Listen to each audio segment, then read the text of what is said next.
Sure, I think we got stuff that PAX East should take a fair amount, I would think. Oh,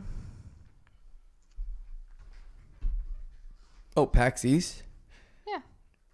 I thought you said PAX Weast. Perfect. Okay, so yeah, both presidents were shot in the head on a Friday. Wait, hang on. Don't miss the chance to say your favorite thing. ASMR. Is that it? I mean, it's the only one that I have, though. Okay. Yeah. All right. Good. It's a can. It is a can. And a can. And And a glass. Made of glass. Exactly. Oh my gosh. You got it. Only the cultured people will understand. Yeah. All right, Tory, say something. Remember when we were supposed to have a podcast?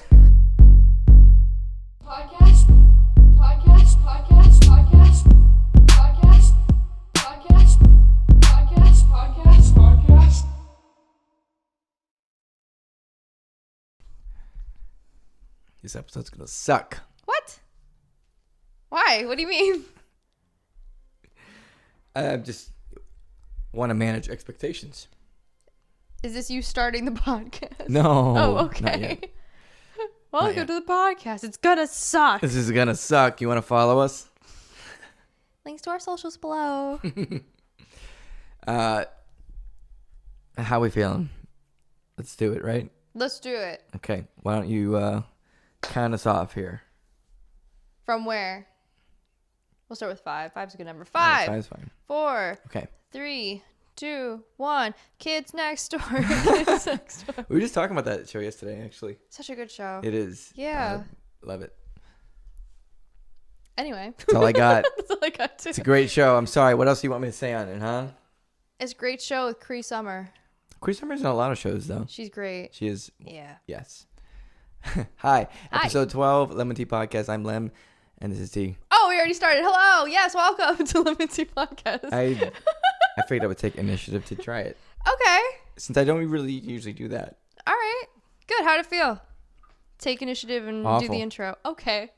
Well, thank you for coming to our Kids Next Door podcast where we talk exclusively about why the shipping of number 3 and number 4 was the best pair. Anyway. Ooh. Yeah. In a cute way because they're literal 10-year-olds. Mm-hmm. But anyway, welcome to the podcast. We are coming off the heels of an exciting few days, or I guess it would have been last week at this point, right? Yeah.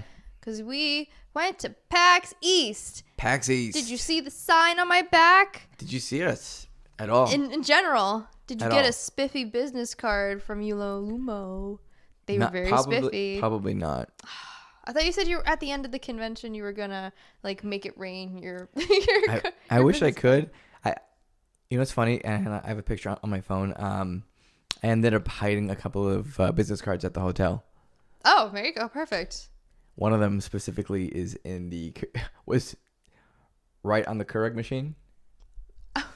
So you'd have to remove like another placard that was in front of it that said like how to use it. Ouch. So it's not like you would not notice it Oh, so okay. and ruin a perfectly good Keurig machine. That's marketing. So- That's very good marketing of Yes. yourself. Oh yeah. Now the question also is, did you end up putting one in the ice bucket? Damn. That would have been good, but I did not. No. Was the ice bucket still in the fridge?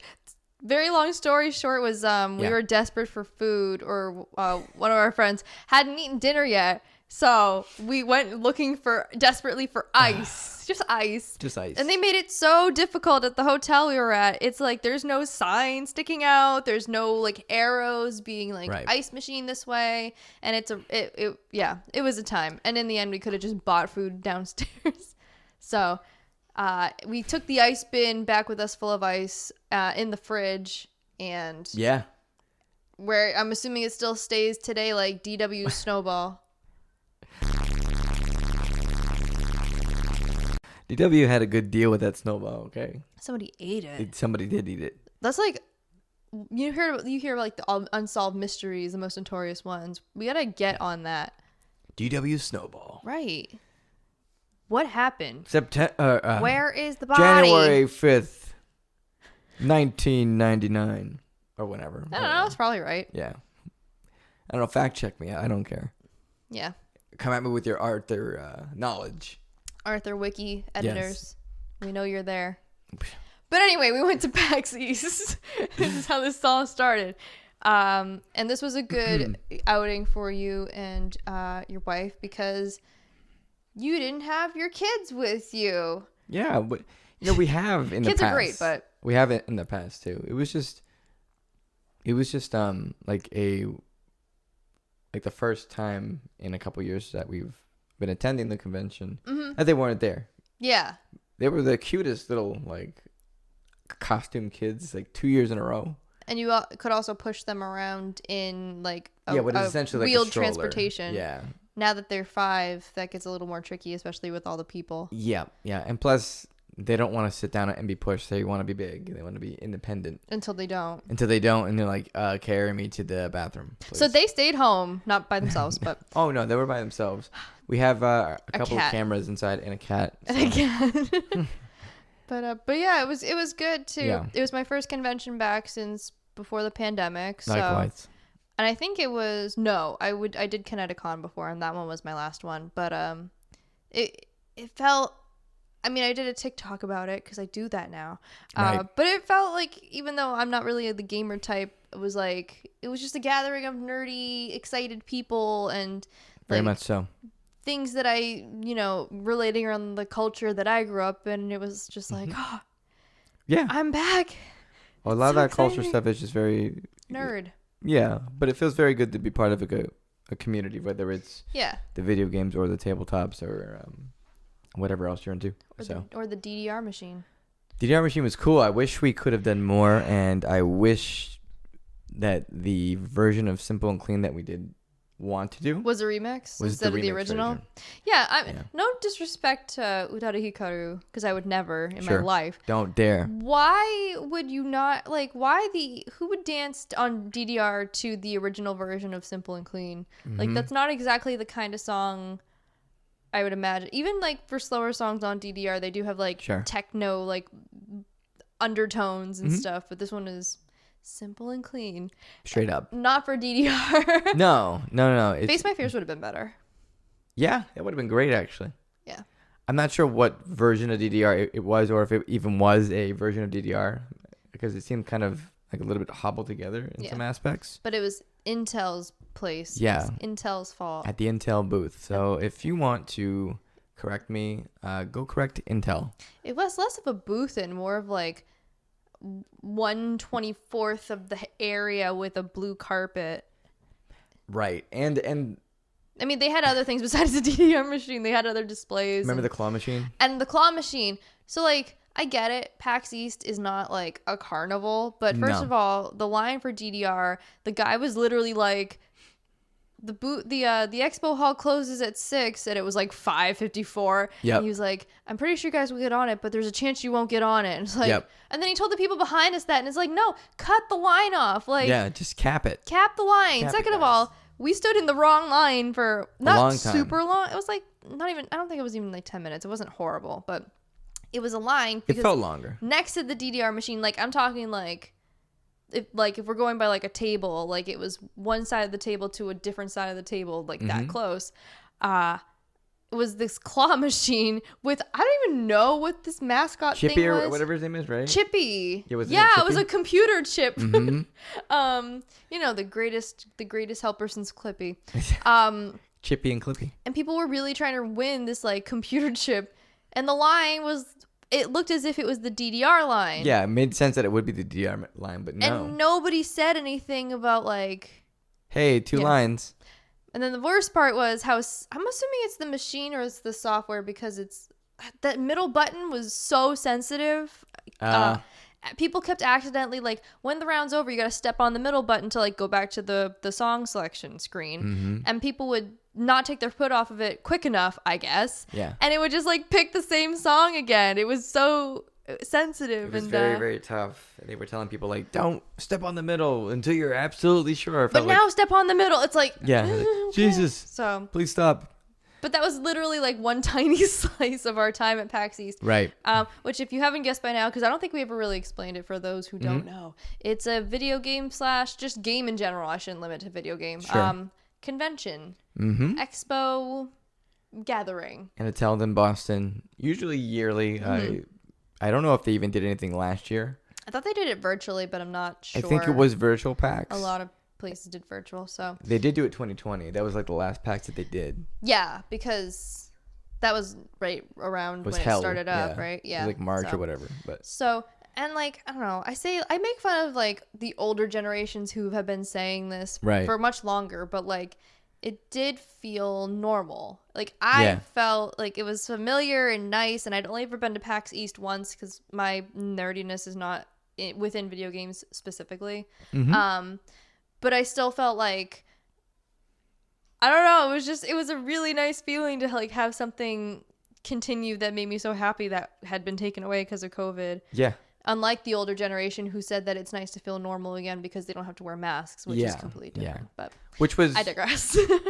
We should address this too. It was fully vax convention. You had to be vaxxed and you had to wear a mask at all times. Yeah, they even gave you a wristband or something to say if you had if you were vaxxed, that you couldn't take off. And we found that out the hard way. Yeah, especially me because we went to go get yours because you hadn't been there. You came after work, like on a Thursday or something. Yeah, my schedule was weird. I was only there for a day because I thought I couldn't get time off of work. So yeah, I wish I could have stayed longer, but my day was good. But yeah, so we were going to get a separate. You need the badge for attending, but then you need this green like cloth with this plastic circle thing. It's like what a zip tie has. Almost. And it is actually like legitimately a zip tie because when I went to get it and they put it on, they were like, don't put it on too tight because once you tighten it, you can't loosen it. Yeah. And Lewis just goes, oh, you can't? I didn't realize, but it makes sense because they don't want you to be able to take it on and off and like pass it around to somebody who isn't vaxxed, you know? But then we went back to the room and you told Ashley and Sean and they were like, oh, you can't? Nobody knew. No, you guys all just slept with them on. Yep. You didn't have much choice. So. I mean, we couldn't take them off, right? I took mine off. Well. I got like baby wrists. They are so small. That's why I can't do arm exercises legitimately. I have tiny wrists. So anyway, but they were very good. So yeah, you had to show small wristed love. Shout out. Tiny joint gang. They were PAX East was very well prepared. You had to wear masks at all times. They had stipulations for what was and was not a mask. You had to show your your shot card, vaccination card. Yes. And then they gave you the cloth zip tie wrist thing. They were very thorough, and that was part of the reason I ended up deciding to go. Because of all the precautions, because we're still in a pandemic. And even then, apparently, there's been a slight outbreak of COVID from PAX East. Not as much as other places. Like probably not as much as Coachella. Oh, yeah, Coachella. Yeah, which has got to be like a fucking breeding ground. Yeah. No. And I don't. Yeah, Coachella's a whole other thing. But like, the point is that like the outbreak in PAX East could have been a lot worse had the guidelines not been a thing. So that's exactly what I'm saying. They weren't a thing other places. So I am desperately trying to understand like the fashion of Coachella, like what it is. Like it just seems like a weird like hippie gathering, but like you wear this like they tend to be either the skimpiest or like the most teetering racially offensive toward Native American fashions. And not everybody though, like not everybody, but I understand. I know what you're talking about. Yeah. Not all the time, obviously.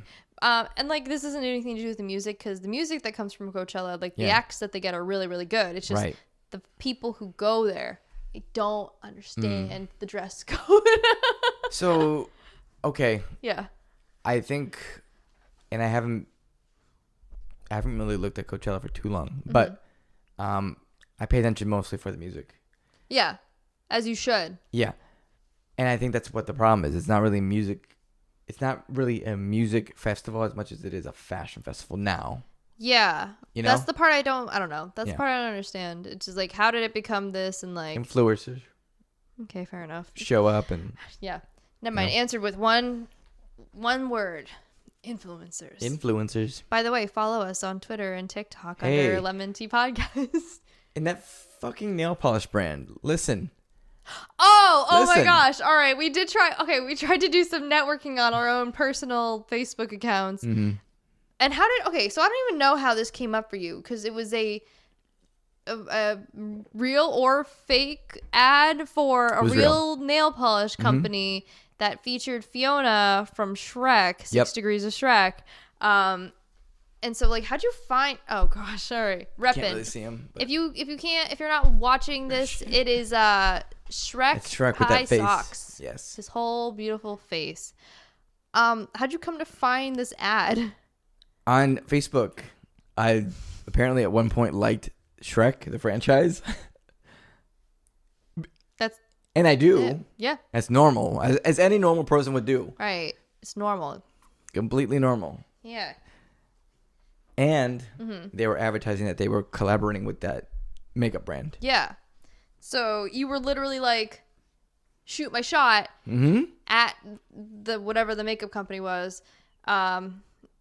We are podcasters trying to partner with people or whatever, like trying to pitch, and I thought it was good. And then what do they link you to? It wasn't anything helpful. It was just their store page. Oh, like, to buy stuff. It, bitch. Like, I was asking for a sample, basically. Like, you could have they could have at least linked you to their contacts. Yeah, hey. On the website. Exactly. It's like sort of a redundant answer, but at least it's not like, we would rather you just buy our stuff. You don't have to. We're not looking for partnerships right now, even though we created 6 layers of Shrek. You don't even know what you're dealing with. You don't even know. You had no idea who you were talking to. You look like a fool. Dang. Right? Yeah.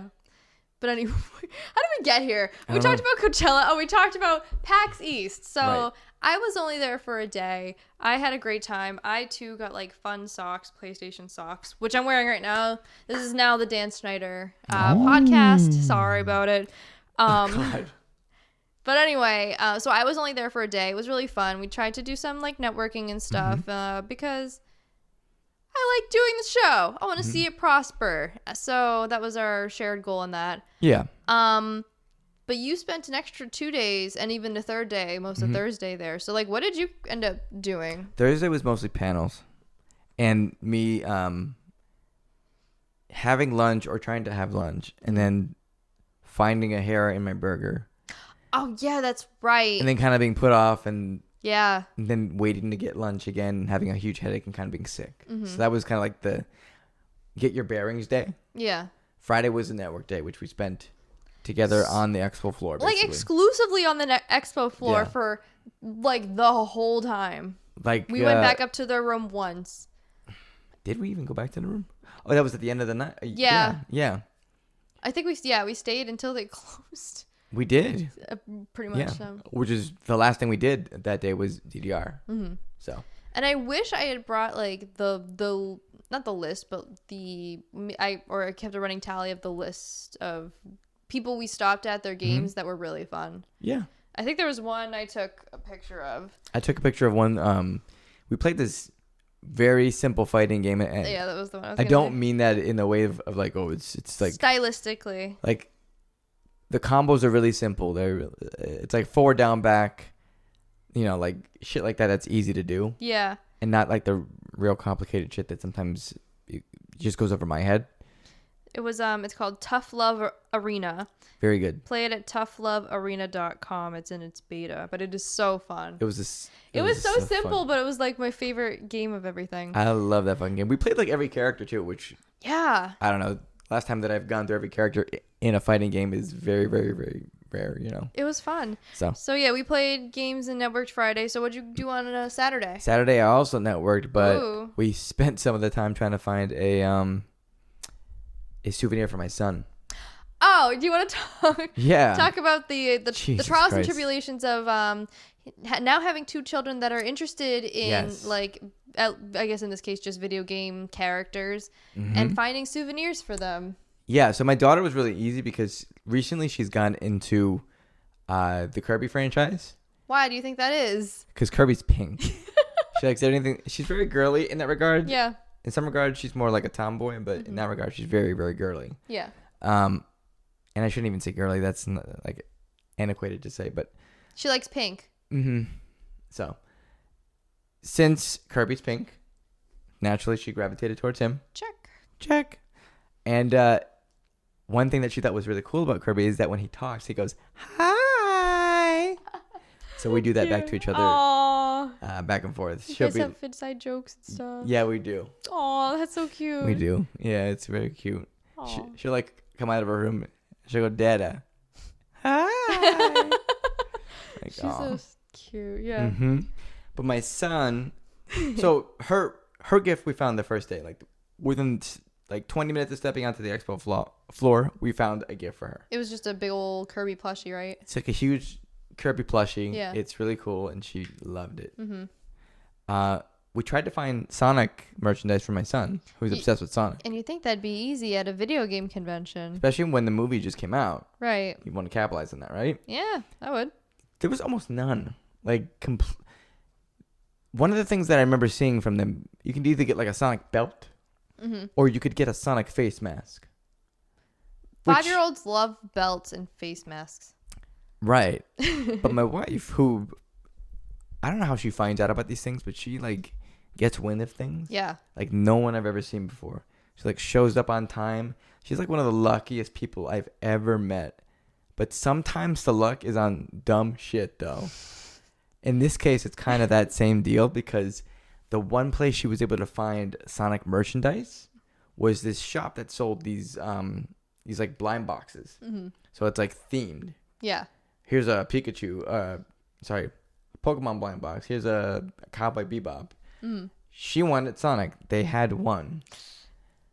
They had one left. We had to wait a good amount of time. Ooh. Then finally, me and a couple of our other friends split off because I needed to go see a panel about a good panel, by the way, called like facing anxiety and imposter syndrome. Oh, okay. For streamers. Oh. Or anything. Yeah. Anything you do online like that. But good panel? Very good panel. Yeah. Okay. A lot of good stuff. So while you were getting good info, she was on the expo floor, and they had the last Sonic box. Mm. Okay? We get it back, and I'm like, okay, I don't know what's in this thing. Hopefully it's something good. Sometimes it's shitty, but everyone who was coming out with the fucking box was like, oh my God, this is amazing. I'm gonna put this on eBay. Like, that probably should have been your first clue. I'm like, okay, this is. But usually people are like, I got a toy, I'm gonna put it on eBay. You know? But they were excited. They're like, this is high value. I'm like, okay, well, maybe if we get a dud, at least we can resell shit, right?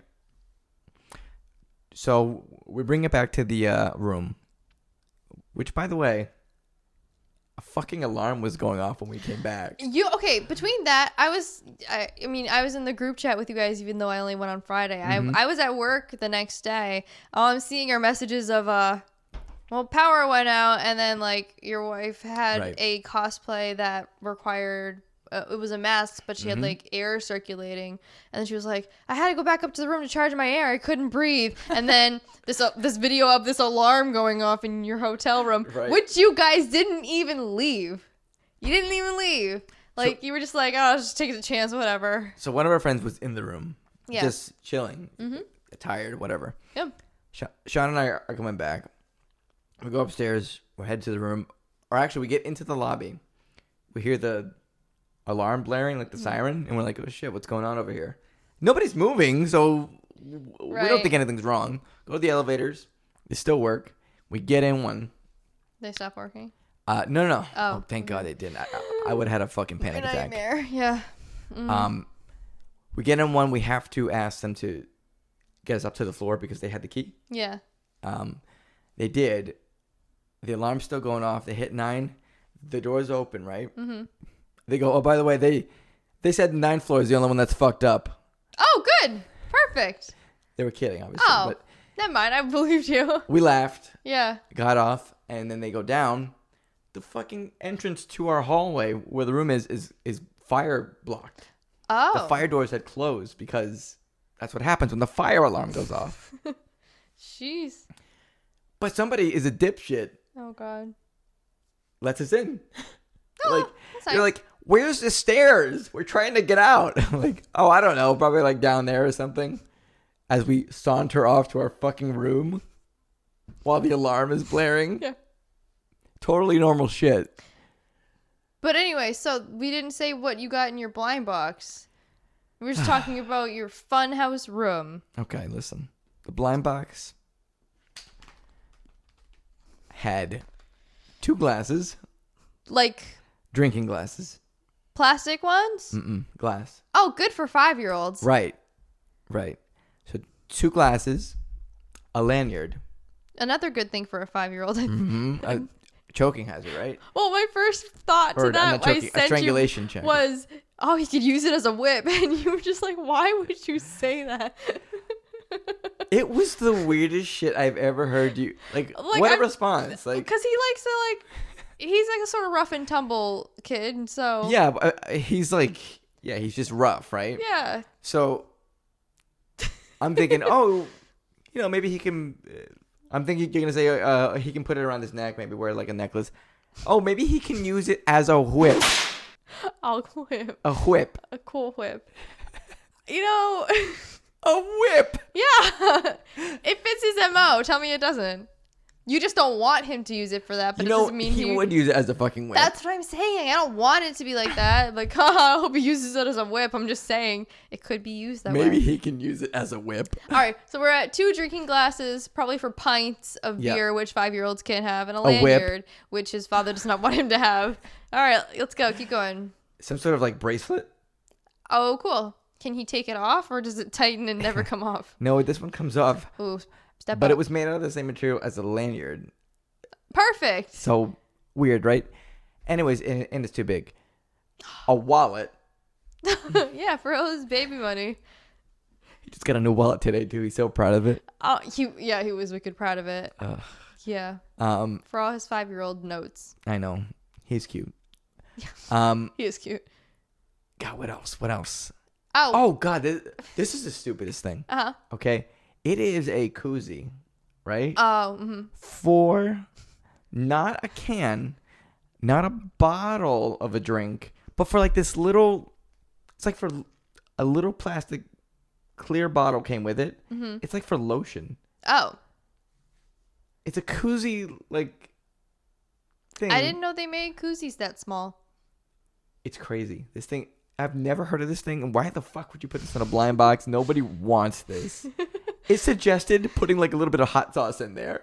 So you can carry around hot sauce with you. I'm like, koozie? Who does that? I thought you were going to say the super swiggity swag belt also. Did he get a belt? I thought that was what Ashley had said, that it was like a seat belt. Oh my God, yeah. So because everybody in 2022 still wears seat belts. It wasn't a belt. So what it was a okay. keychain that was shaped like a seat belt.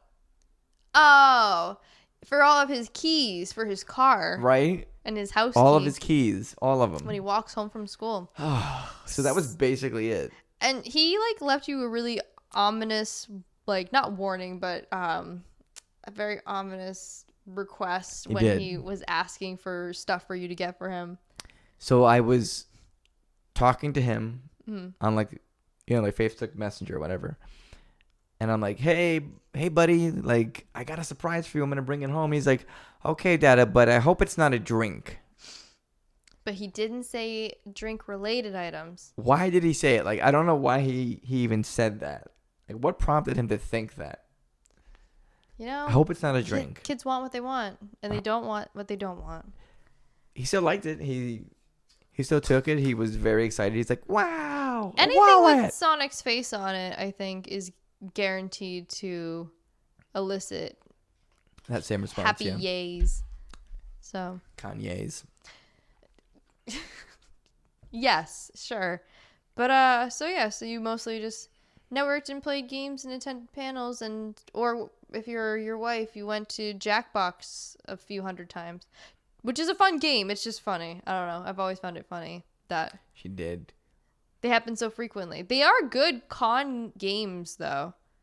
They're good because you can sit down and eat and play them. Wish they did, and they may, but I'm not sure. I wish they did like where there was more than 8 playable people. Not, I knew you could be in the audience for Jackbox, but like if in a crowd that big, I think the more chaos, the better. For certain games, they'd be funny. No, that would be cool. But it'd be neat to have a PAX East version or something. Listen, are you listening, Cookie Masterson? Are you listening? Heed my suggestion. Cookie Masterson. Yeah, Cookie Masterson. That's right. Absolutely. So, But yeah, it was fun. Like playing games, even though I'm not the greatest at video games, and just being around and about and Yeah. being around like-minded individuals, intellectuals, if you will. Yeah. You have to be really intellectual to understand the complexities of Fortnite. It takes a very strong person to admit that. Very, very strong. I try my best. Good. So yeah, I tried to talk to people because I'm generally not good at talking to people. You were really good from what I saw. I was I was using my work skills. Yeah. To appear pleasant. You are pleasant. What do you mean? Or like I'm just not good at talking to people, just shake like off strangers, you know? awkwardness? Yeah. It's just not like my forte. Your mom would be so proud of you. Not talking to strangers. Right? And here we are doing a podcast all for the strangers. Friends and strangers alike. Oh, hey, a stranger's just a friend you haven't met. That sounds like a Mr. Rogers kind of quote. Maybe not him, but like I don't know. Someone like him. I think it's a Simpsons parody or something like that. Oh, okay. I was gonna say, of course, Simpsons did it. Yeah, of course, right? Of course. They're probably doing this podcast right now. They'll probably buy some expensive custom-made wooden furniture. Oh yeah, we bought a wormwood table. A wormwood table. Crazy. If you don't know what those are, they're like beautiful tables. WYRM wood. Right. Spelled the same. They are beautiful though. Google them because I'm not going to promote them any more than that because they're not paying for this shit. But they could. But you could. You could. And you were featured on Shark Tank. I saw the episode. Oh, were they? I want to say yes. We spent a good amount of time looking up Shark Tank stuff. I don't know. I've been on this Dragon's Den kick. So I was looking up stuff, but I don't remember them. I know they had a Kickstarter. Maybe that's what it was. I'm sorry. Maybe I'm mixing it up. Either way, anyways, they raised the funds to make really beautiful handcrafted tables. My wife bought one. Yeah. I was surprised about that. Me too. I didn't expect to come home from PAX East with a table. To be fair, they're handmade. So yeah, they didn't come back literally with a table. But physically. But she has the brochure that tells you about it, and she owns the rights. It's like an NFT. Yes. Yeah. She owns the rights. But it won't stop anybody else from having it. You take it. Non-fungible. I forget what the F stands for. Well, we're gonna say non-fungible table. Table. Yeah. I don't know what the F stands for, but anyway. Fungible. Yeah. So, anyways, what a Wormwood gaming table is basically it has space for like tabletop games. So like we're talking D&D, like Pathfinder, that kind of stuff. It has like space for like dice. It like opens up in some areas. I don't know the exact specifics of what she bought because I haven't really seen it, but they're really cool tables and they look really nice and they're done very well. Yeah. So I mean, they make like gaming tables, but I think the line that Josh, my husband, was talking about, because he also really loves anything wood made. Sure. They looked more like regular use coffee tables, or that they could function that way. Yes. And that's pretty great because now that your kids, at least, even if they're still destructive, they at least understand more verbal cues and know more social cues. You can get nicer furniture bit by bit. And not have to worry about them destroying it more than they have. They took out the last couch we had, like pretty much with the first 3 years of them being in the house. Now we have this new couch and it's starting to kind of go a little bit around like the arms. Well, because they have a special spot. They're like Sheldon. Yeah. They have a special spot. They like to That's sit. where their tablets are, but like that, and that's why they sit there. But they have a brown faux. Is it faux leather? No, it's actually real leather. Oh, real leather. A brown. PETA, don't listen to this. A brown real leather couch. Sectional. What's the one? The L-shaped one, not sectional. L-shaped. I don't know. It's L-shaped and it's. And there's one specific spot where the kids sit, and it is completely like worn. It is basically like. It's like orange. Yeah, I was gonna say it's like a jaundice skin color. Right. Rather than a rich brown. You can tell where they sit and where other people sit. You can tell that there were children there. You can. And this table that we are using now. We're not using a table. It's just freestanding mics. Yeah, we don't have any. David It's Blaine. an illusion. Yeah. But yeah, is a kotatsu that we had in the house, or that we have in the house rather, that has just been kind of torn to shit, to say it lightly. Yeah, to put it lightly. But so then that first comes love, then comes marriage, then comes baby carriage, then comes a wormwood table. It's how life goes. I Yeah. mean, once you get married, you don't know when these things are going to happen, and Life just finds a way. Life just life finds a way. Yeah. Oh, you got the too. Good. That's my boy. Jurassic Park, the movie that you have not seen. It's not that I haven't seen it. I said I haven't seen it for a very long time. Okay. Like, there's movies I remember watching in my childhood, and I just haven't seen them since my childhood. I don't remember much. So, whoopsie. Well, it's a great movie, is what I'm saying. So, PAX, you should do some movie screenings of the Jurassic Park franchise next year. Ooh, no, just did the first one. The first one is all I care about, to be honest. Okay. So, But you should also do the other ones if you want to. for a convention that has nothing to do with movies. But there were Jurassic Park video games, so... Were there really? Yeah. I didn't see any. I think AVGN did a whole... When he was doing, like... You're talking about in general, not just at PAX. Yeah, no, just, yeah. To make it game-related, I'm not sure. Yeah, yeah, there were. Yeah. Some were good, some were not. One of them you got to play as a Velociraptor, which was my favorite one. Because it's much cooler to just, like, hunt down humans. Yeah. There we go. It was a lot more fun. And he's a lot more agile and athletic than Grant was. So. But yeah, so PAX East. Hope you were there. If not, Sorry, guys. they should be back next year. But you know where they might be able to find us? No. At the Dreamcatcher concert. Oh, we're just dropping it like that, huh? I just thought it was a good segue. All right, cool. Welcome to, I guess it's a mutual K-pop corner. It's not just my corner. There's two corners now. It's Tory's K-pop corner.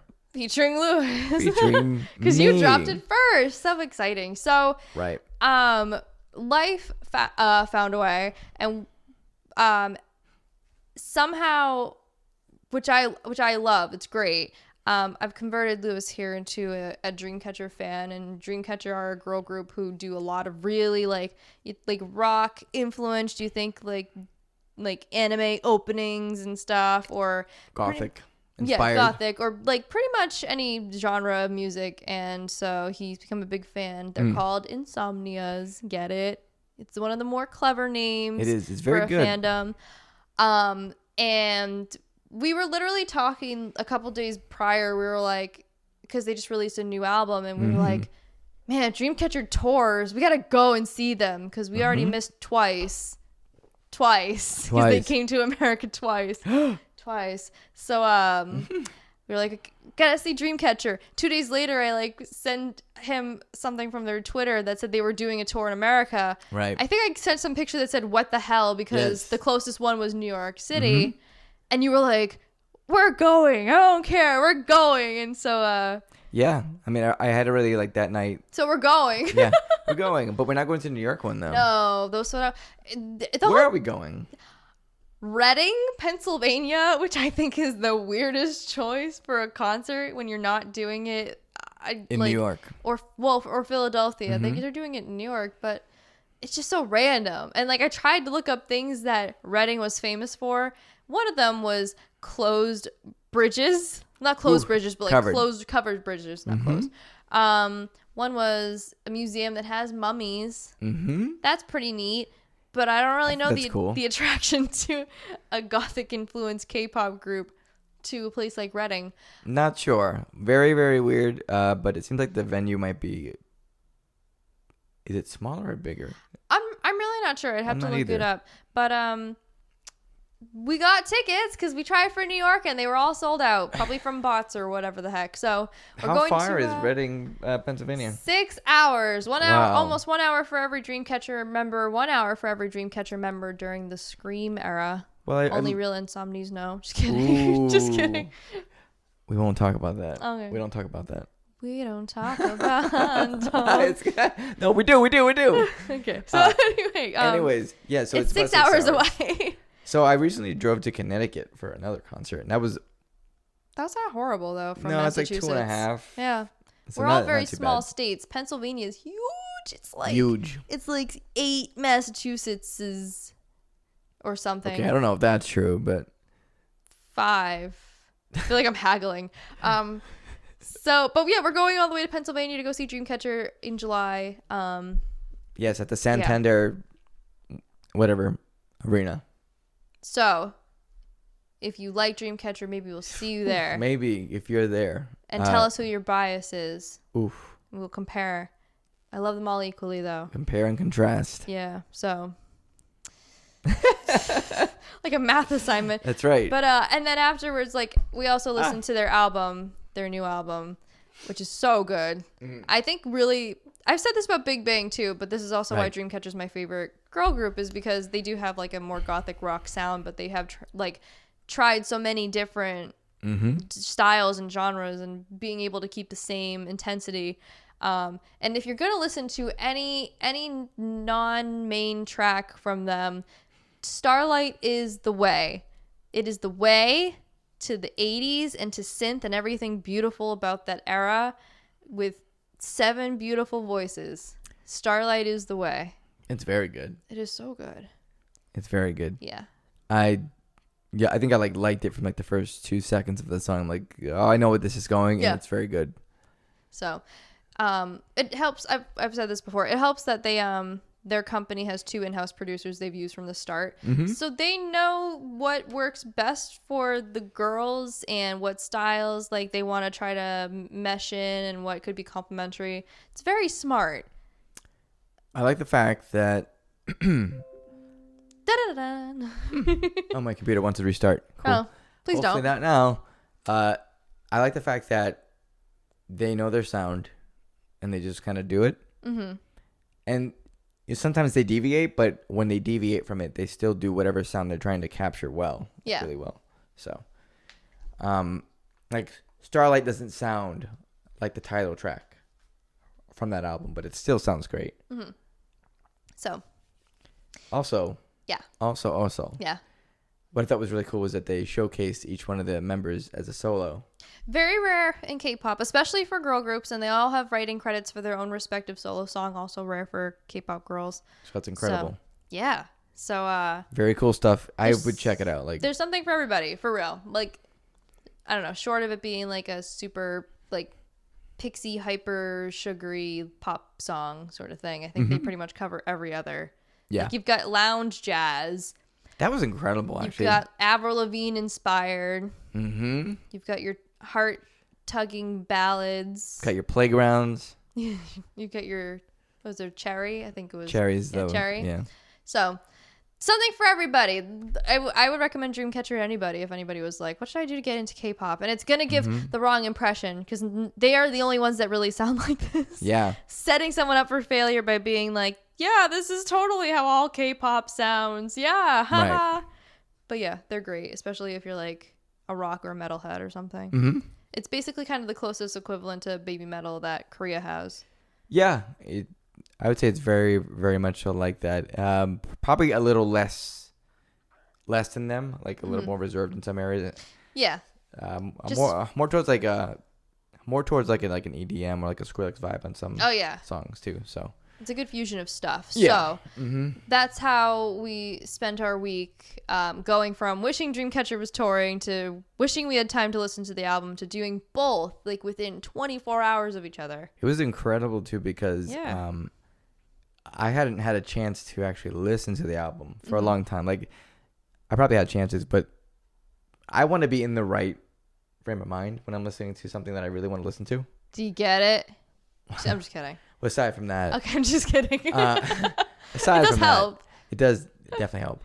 But if I'm having a bad day, music might make me feel better. But also, I may not be as open to new experiences, right? Oh, I see. Because you want stuff you know, and that's comfort songs. It's kind of like when people just put on a show in the background and then kind of zone out. Mm-hmm.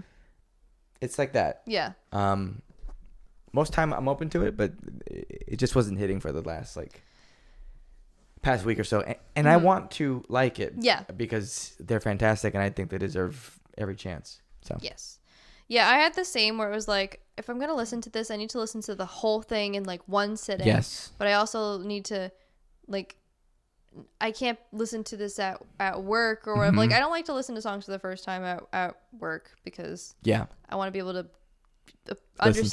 give them my undivided attention and stuff. But yeah, I'm the same way. Our schedules just didn't mix. Yeah. Dreamcatcher and ours. So finally they did, and you keep saying you feel bad for not having checked out the album sooner. Yeah.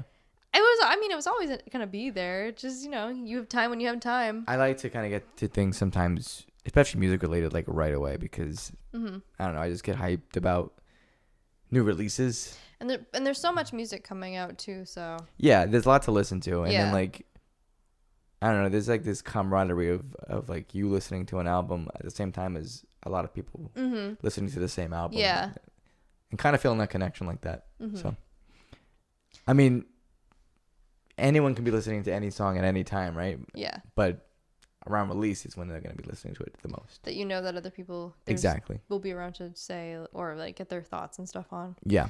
Yeah. So this whole episode seems to be so far themed around like the camaraderie of others through intensely shared interests. Yeah, it's a big deal. I mean, nobody wants to be alone, especially when it comes to hobbies or things like that. If you find somebody that has the same hobby of you in a crowd, you guys are instantly connected. Like, yes. It takes no more than that. You push into the same subject. You can talk about things. You kind of know that person a little bit through that.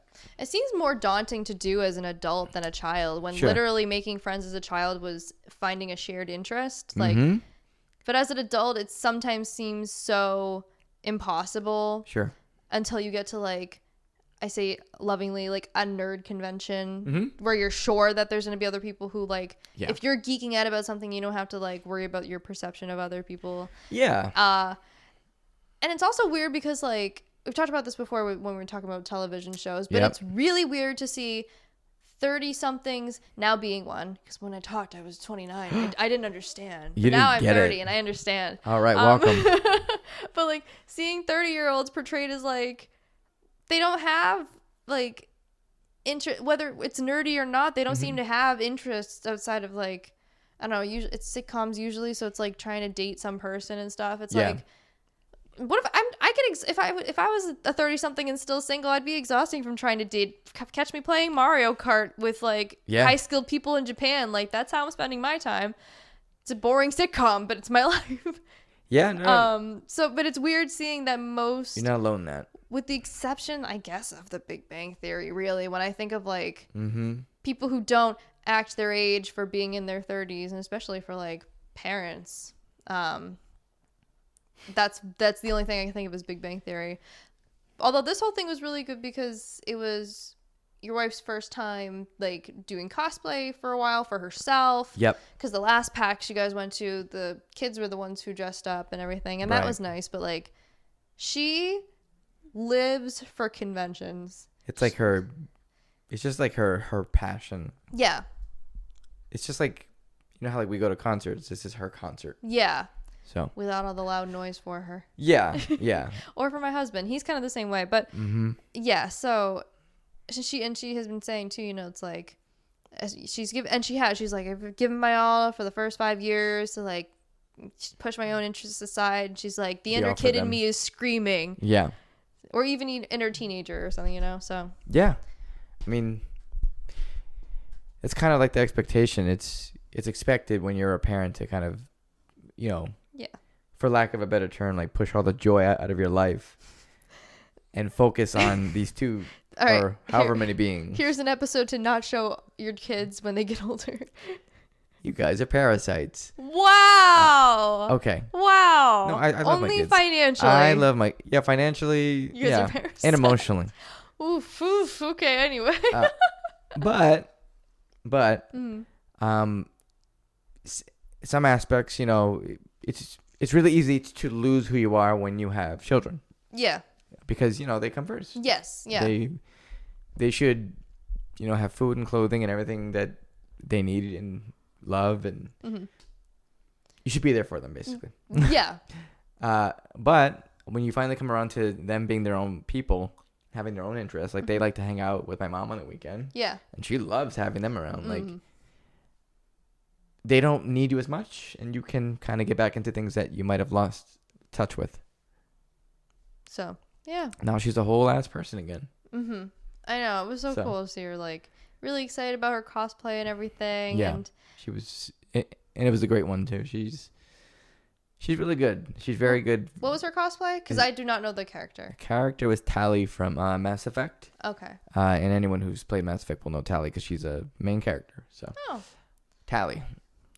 And she got some pictures with, people who were asking for photos in the hall and some BioWare people who BioWare makes the game. Mm-hmm. So that must have been really rejuvenating for her. Yeah. So she had a great time with that. So moral of the story is your kids should always come first. However, they shouldn't be dream and interest killers. It should be Dreamcatchers. Oh, we circled it all back around. I forgot how we got on that tangent anyway. Right. So Dreamcatcher. Because life got in the way or whatever. Mm-hmm. Yeah, okay. It's all coming back to me now, like a dream. So yeah. And if nothing else about us talking about Dreamcatcher and wrapping up this K-pop corner convinces you, they have merchandise, official merchandise, where you can get a glowing orb light stick that you can attach different sections of pole to and make a really big light stick, and a cloak, like a black cloak with a hood. It's like going to Disney, like MGM Studios or Hollywood Studios now, and going to make your own lightsaber at the Star Wars part of the park, whatever it's called. It's that same feeling with the light stick, and you can buy Jedi clothes or Sith clothes, which May the 4th be with you. It'll be probably this. I don't know. Maybe this episode will go up in time. Maybe not. May the 5th be with you. I have no idea. I don't even know. Okay, so hang on. Let's do this. We can do this together. We're gonna do math. Well, tomorrow's the 1st. I'm gonna look it up on cheat because I can't do math. The 4th would be Thursday, I think, and then Cinco de Mayo. No? Nope. The 5th would be Thursday. Oh. Okay. Well, happy Cinco de Mayo. Cinco de Mayo. Holy shit. Well, here we go. Who would have thought, right? Cinco de Mayo. Yeah. Love it. Josh really wanted our wedding to be on Cinco de Mayo. It would have been awesome.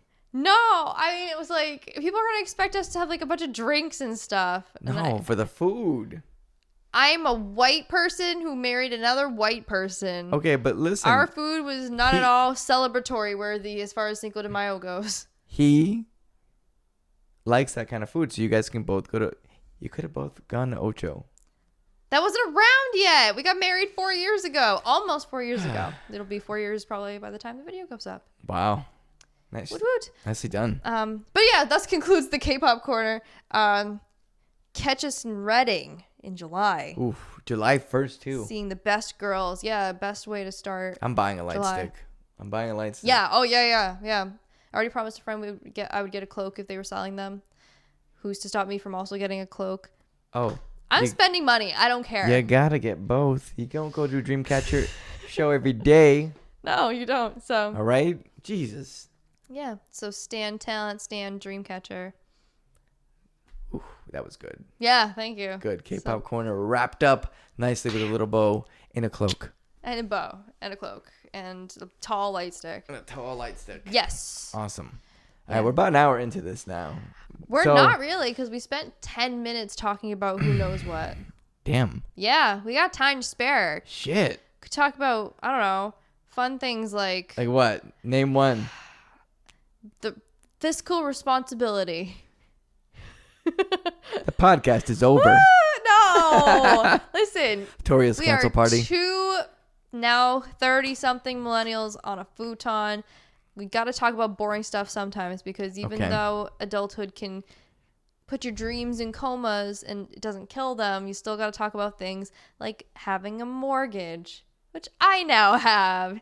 Yay! Wow, you have a mortgage? What happened? I bought a house. I've been buying Wow. Well, okay, so... Wait.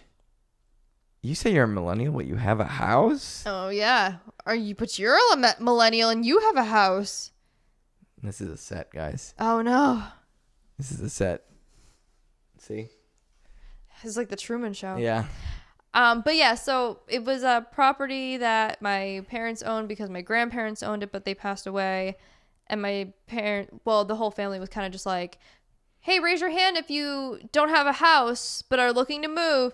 And I was like, well, I guess it's me. So my grandfather built the whole house. It's evident in some spots of the house that were never finished. For example, like we have a cutout where we currently have our TV, but it was clearly meant for a fireplace. In our... I always wonder why it was so inside. Yeah. Oh, did I never say why? I guess I just never put two and two together, yeah, honestly. no, it was supposed to be a chimney. Whoops. And then there's another cutout in our bathroom that was supposed to be a shower stall. Yeah. And it's not. We just put shelves in it and use it as a closet. So, everything. Josh's dad, he built their house too. And he didn't make closets in any of the rooms. Any of them. They all just had bars sticking out of the wall because he didn't make closets. Technically you can't even call a house sorry, not a house. You can't call a room unless it has a closet. There were bars. It was a bar. Yeah.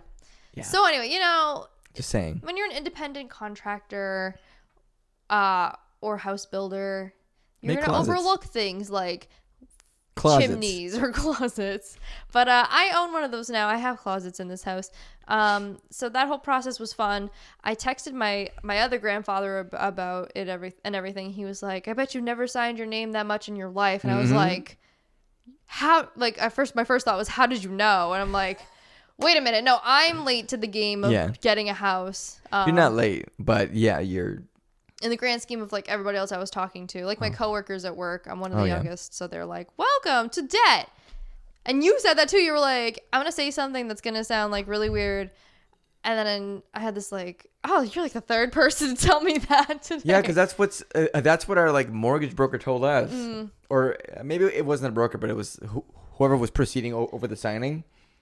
Well, we had an attorney from a law office that my dad uses. That was probably who it was. But I don't know. But yeah, so it was just a transfer of ownership. We'd been paying rent and property tax and stuff to this house. So we were pitching in, but now we own it. And I think it's weird because I think that's the last thing that really tied me to my parents. Because I pay for my own school. I got my own car and everything. Like, you have your own cell phone plan. I've had that for a while, yeah. And it's like... So it's very weird that, like, I am totally financially responsible for myself. Isn't that crazy? Which also sounds really pampered as a 30-year-old, but... It's fine. I mean, like... But times are tough because the certain generation just didn't really help. So, not calling out names or anything, I'm just saying. Does it rhyme with bloomers? I heard they were a popular fashion back then. That's probably not true. That's way back. Bloomers. Never mind. Oh yeah. But yeah, so that was my week. I bought a house from within the family. Fantastic. I'm an adult. I know what escrow means. Didn't know that before. Yeah. I found out about interest rate. Didn't know about that before, at least in terms of housing. So yeah. You did good. Proud of you. Thanks. You got a house. Yeah, I did. You got debt. Yay! Welcome to real life. It starts now. Just got to pay for it for the next 30 years. Yeah, then I can move. Yeah. Yeah, I know, right? So, how about you? What was your process about... For what? For buying your house. We saw the house. We went to the house. We bought it. And you sat in there and claimed it as your own. I said, yeah, we had to fight for the house. Oh, really? We had to burst through the door. And challenge the current owner. Right. I thought you meant like somebody else was interested. Tory. I had to kill a man. Oh my god. I had to kill a man to get this house. All right? I don't think you should be putting this in the podcast. I killed somebody to live here. Oh my god. And now you got people trying to kill your mailbox. I live in a very busy fucking on a curve. Street. On a curve. Where you turn and my driveway is hell. Like it looks fun for sledding if there's ever enough snow to necessitate sledding. So Orion said it was fun. Aurora was too scared. And that's not at all a surprise. Nope. No, Orion is kind of a thrill seeker. But anyways. Yeah. I live in a very dangerous, like busy curve. And people fly through the... Yeah. They just fly through it every day. So several times, and in the past couple months, like at least twice, 3 times, somebody's crashed into the guardrail that like goes around my property. And your mailbox. And my mailbox has been hit more times than fucking God. What's his name? The character in Good Burger, Mr. Weed. Oh, okay. His mailbox got like crushed like 3 or 4 right. times in that movie. I gotta watch that movie again. Well, that's also been a long time. That is my jam of a movie. That was Your was peanut butter and jam. It was on my list. But yeah, I had a weird fleeting thought about like if your mailbox was the mailbox from Blue's Clues. Be a very sad story very fast. Oh, okay, yeah. Because it would get hit by a car. Ah. Yeah. The mail's not here. The mail will never be here again. It'll never be here again. It's like some stuff I would imagine in like Aqua Teen Hunger Force or something. They get the mail and it's like they have to get it out of the old dead mailbox. He's like in the road. Yeah. So stupid. I don't know why I thought of that. And Steve has to sing the song. He has to sing the mail song, but he's crying. Oh my god. Anyway, it's a good podcast today. This is a great podcast. It's not at all depressing. No, not at all. Yeah, I don't know, man. That sounds like a really like. It sounds like a sketch. Yeah, Aqua Teen or something. Yeah, like that. Yeah. Maybe in like a Family Guy gag or. It's like something that they would do in like SNL to try to be funny. Oh, but not to actually be funny. Well, SNL is not really funny, but it has its moments. Sometimes, like maybe once a year, it's funny. And you don't even need to sit and watch the whole episode to find the funny parts, because A, SNL has their own YouTube channel. They'll just upload the clips anyway, and B, somebody who gets paid to review SNL episodes will probably tell you what the standout clips were. You don't have to watch it week to week like people had to do back in the old days. The olden days. So yeah, that's my story. Very good. Thanks. Fiscal responsibility never felt so good. I mean, I won't know until my next payment, but you've already been paying, so it's the same thing. Just property taxes, and homeowners insurance, and smoke certificates, and Title V. Yeah, I didn't have to do that because it was within the family. Thank God. I've heard that's a pain in the neck. I'm glad I didn't have to do that. I've heard it's a pain in the neck too. Thank God. You've heard because you've had to do it? No. Oh, I thought you had to do it. I don't think we did. Not for this house. Okay, well that's good. So yeah. Make sure you learn as much as you can about things like taxes and homeowners and all this other stuff that they genuinely don't teach you in high school. I remember like it was my senior year, one of my last classes of high school, they taught us how to like read checks, write out checks, balance a checkbook. As one of my like last classes when I was 18. Yep. It was like, why are you telling me this now? It's too late. It's too late for me. Yeah, I already mentally checked out. I got accepted to a college already. Like, yeah. I am not here to learn. I'm here to show up so I don't get in trouble. It's like, that's not true. I mean, I didn't do senior skip day when I was younger. I was lame. Day. No. I went to school that day because I didn't have any way to get home. So. Oh, I was scared of getting in trouble, so I didn't go. Oh, and then everybody decided to go to the beach, and I was like, who the okay. But you're from Florida, so I don't know if that like going to the beach is like a death sentence in June or whatever. No. Okay. Listen. I'm not going to describe exactly where we are, but people know we live in Massachusetts. Massachusetts has beaches. It has beaches because we have a coastline. Right? Yeah. So, think about a New England beach. If you don't know, is that it's horrible. It's not like any side of.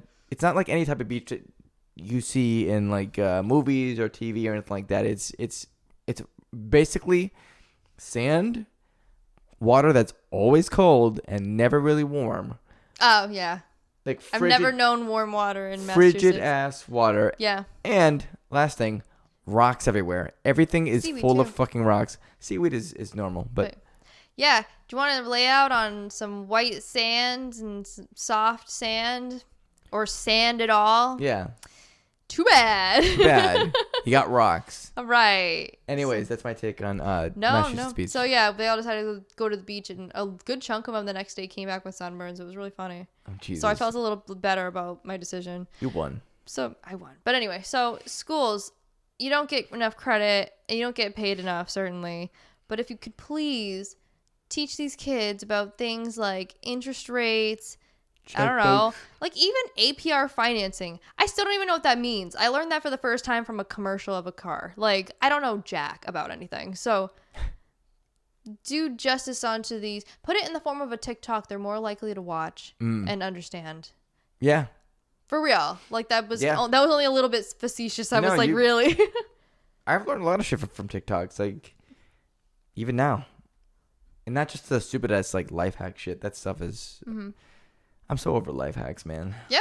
I'm just so over life hacks. Yeah. I guess it depends on the kind of life hack. It's like this. It's something you can do to do the job quicker. Like it's not. You don't have to call it a life hack. Stop it. Stop with that shit. Yeah, there's other terms for things that are like life hacks are either solutions to problems that didn't have a solution or solutions to problems that where the original solution's like wicked long. If it saves you like 5 seconds opening a banana a certain way, like it's not a life hack. I'm not changing it, man. It's not changing my life, therefore I am not going to adopt it. It won't hack into my life. It won't do it. It won't hack into my life, just like the Democrats hacked into the voting machines and changed all the votes so that way Donald Trump lost the presidency. This is not a political podcast. It's not political. Damn right it's not political. Uh-huh. Damn right. Okay. But COVID's fake. Okay. All right, we went from like sharing advice about things that Sorry, man. When I get onto like a tangent like that, it's just the inner boomer comes out of me. It's bubbling. It's like Lewis, go back to paying for cable. Lewis, go back to paying for a landline. Whoa. You're talking crazy now. Nuts. Absolutely psychotic. Nobody wants to work anymore. You know what I've been seeing less of, which is great? What's that?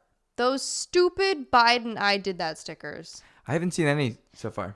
I mean, I probably jinxed it now, but it's been a good while. And I think I distinctly remember that I did actually see this on the very few times that I am on TikTok through the LEM'n'TEA podcast TikTok at LEM'n'TEA podcast. Please follow. Thank you.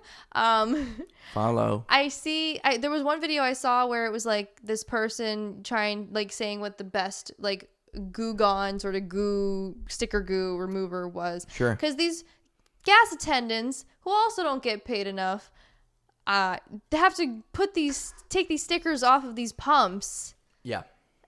And it's like, well, what do I do with this? And it's annoying, especially if you kind of know that people aren't going to stop putting stupid stickers on your gas pumps. It's just weird. Also, they should be Putin stickers. I did that. Well, see, they like Putin. Do they? Yes. Ew. Who likes Putin? Conservatives like Putin because Ew. First of all, they saw Donald Trump talking to Putin and they think he's strong, which they want America to be strong. And what's his name? Tucker Carlson talks about Putin in a positive fashion every night on Fox News. So Tucker Carlson's a turd. He is. That's what I said it. He's a real piece of shit, and you shouldn't listen to him because he doesn't give a shit about you. But anyway, this is a not political podcast. And I talked about Biden stickers, so it's my own fault. Mm-hmm. So yeah, I guess TikTok kind of taught me something too.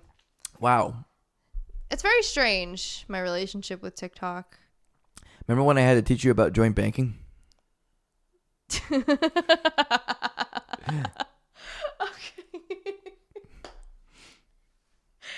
Again, I didn't learn this in school, man. I don't know. I used food. Oh my god, yeah, that's right. I used M&Ms. You used M&Ms to teach me about joint pain. I don't know what my problem was, and I'm sorry that I had to put you through that. No problem. To dumb it down to M&Ms. I'm glad that I was able to reach you and get through to you. That really... And I'm serious because I'm like, I don't know how to explain this anymore, so I'm going to grab some of these M&Ms and we're going to try this out. Oh, completely forgot about that. Oh, man. I'm glad you understand it now. I do. And I use it. I had to go to the bank today and cash checks to 3 separate accounts. Right. So not cash checks, deposit checks. So right. I totally... I don't know what my problem. Woo! I don't know what my problem was, man. So. But now you know, and now you can teach your kin On TikTok. on TikTok. So, but yeah, I don't know. I think this is a big kind of confession for me. Sure. And I feel like by saying this, I'm gonna get a lot of "I knew it" or "I told you so" or "See, it's not that bad." I kind of like TikTok, but strictly for the posting aspect, I really don't do a lot of the scrolling through the videos. I still get annoyed when like TikTok opens up and just starts yelling at me all of a sudden. I wish it would start on the different section, like not just on the video. I wish it would start on your profile. Yes. Because like on YouTube Shorts, which I affectionately call fake TikTok because it is, you at least get the choice to press on the Shorts thing, and you're already on a home screen. So like when you open YouTube, it's quiet, and I'm not getting yelled at by whoever. I agree with that. So that part is still very much like, I guess it's sort of like an old man yells at cloud sort of thing. But it's also because I do miss posting my own content on my own channel, and so what channel would that be? youtube.com/azarathsflame with 2 Hey, the famous YouTuber Azarath's Flame. No! Find her at www. www.youtube.com/azarathsflame with 2 E's. Thanks. All right. Anyway. You're welcome, buddy. Oh You're welcome. Yeah, thanks. But yeah, so doing the TikTok posting for our account has been really cool. There's a lot of tricks in there that like are very intuitive and everything. And the last couple I did, I'm assuming it's just because I was tagging PAX East in them because it was about our random misadventures at PAX East, including one such adventure with a vending machine. Yeah, those were the lifeblood of the convention for me, by the way. And it happened to you twice. It just was not like, it would be like, can't accept this payment, can't accept this payment. Here, we want cash. Just kidding, we'll take your card now. It was like very weird. I didn't realize that I had said all that. Like, I didn't realize I was being filmed at first. Like, you did once I started commentating on you like David Attenborough. Like, here we see a gamer in his natural environment. I know. So. See a gamer in his natural environment. But like even then, like there's auto captions, but because the convention or the expo hall was so like the background noise was so loud, I had to hand write all the captions. You did good. But it let you time them. I was like, well, that day I was wearing Bulbasaur, he was wearing Gengar. I color coded the captions. Like, oh shit. I was having fun with it. No, it looked good too. It's an odd thing to, I guess, be wrong about TikTok to that extent. If you enjoy the creation aspect of it, then that's fine. Like, you don't have to get into the actual videos. You might see them through osmosis anyways because you use YouTube Shorts. Yeah, fake TikTok. So I don't think you're really losing anything. And if you're in the creation aspect and enjoying it, then guess what? That serves you on the creative aspect on your video editing, right?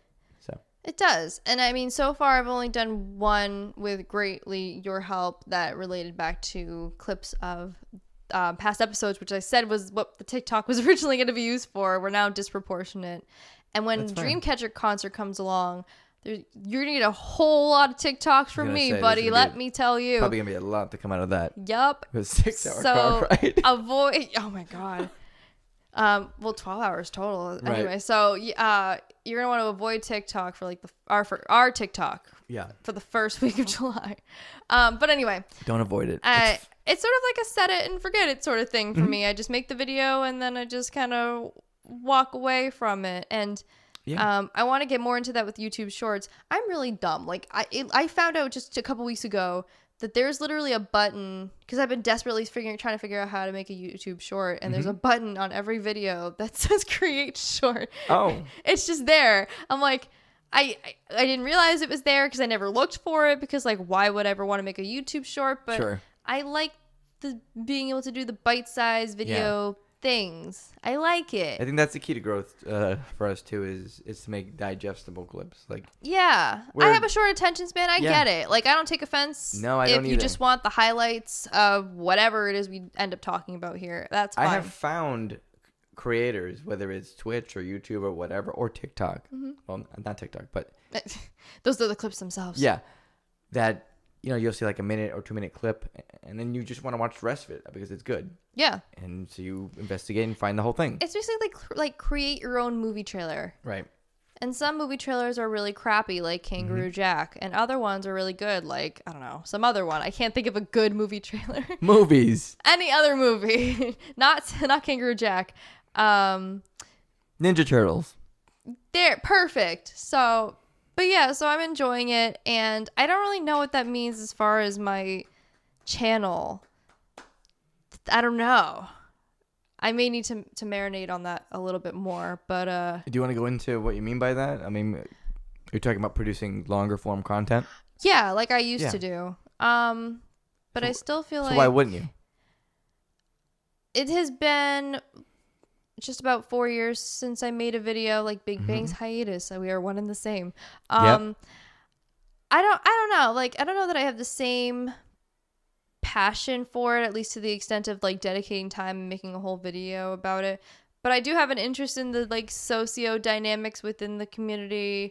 Although I feel like things have gotten a lot more like vitriolic with fandoms, mainly because of sites like Twitter and Instagram. Would you like to name a few fandoms? No, I wouldn't like to name any. I will speak on my own fandom, which is Big Bang's fandom. VIPs, though, we were literally known as like the most chill fandom. Like we didn't give a damn. Like we were just happy for whatever. Like we took what we got, whatever. Has that changed? Yes, and it's because of that whole the Sungri thing. Right. And there's a lot of brand new fans that came in during their like 5-year hiatus that don't know. Like they're only getting a certain part of the story, or they're like they haven't been around for a comeback or whatever, so they're like maybe they're not necessarily younger. Yeah, I know the ones that defend him they tend to be younger, but like we're kind of psychotic. we're up in the ranks of Dreamcatcher's fandom, so chill. Like they are so chill. Insomnias, yeah. So you know it.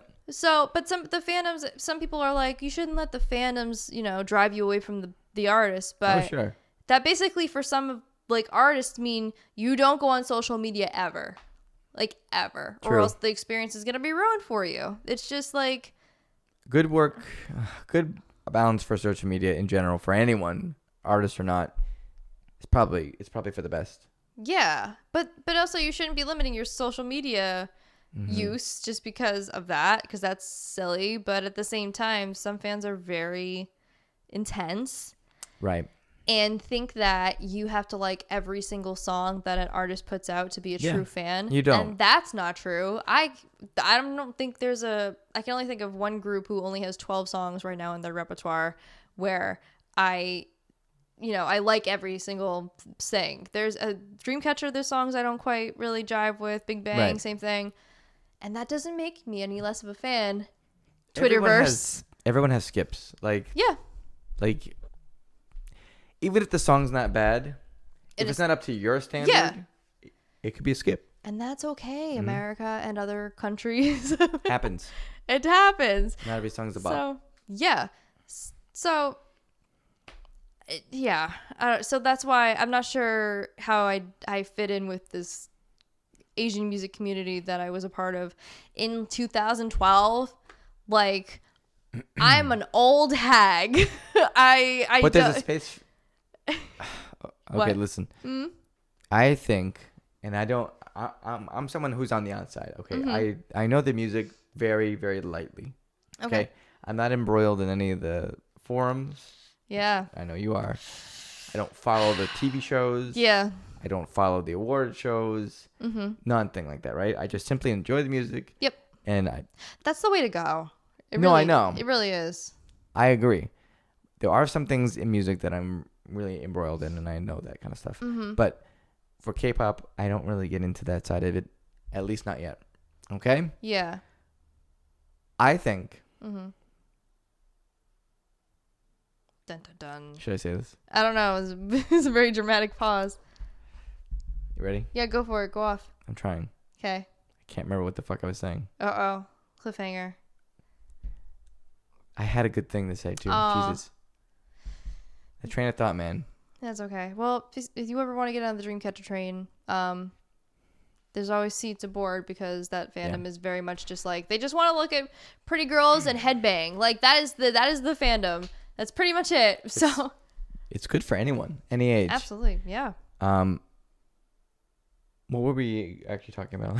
We were talking about TikTok and my stance on okay. If I was gonna do maybe That's what I was gonna videos say. again. Sorry, you just jumped out of my memory. You call yourself a hag. Yeah, I'm a hag. Okay. By standards of 18-year-old. The community, right? Yeah. Okay. So there's a space for that.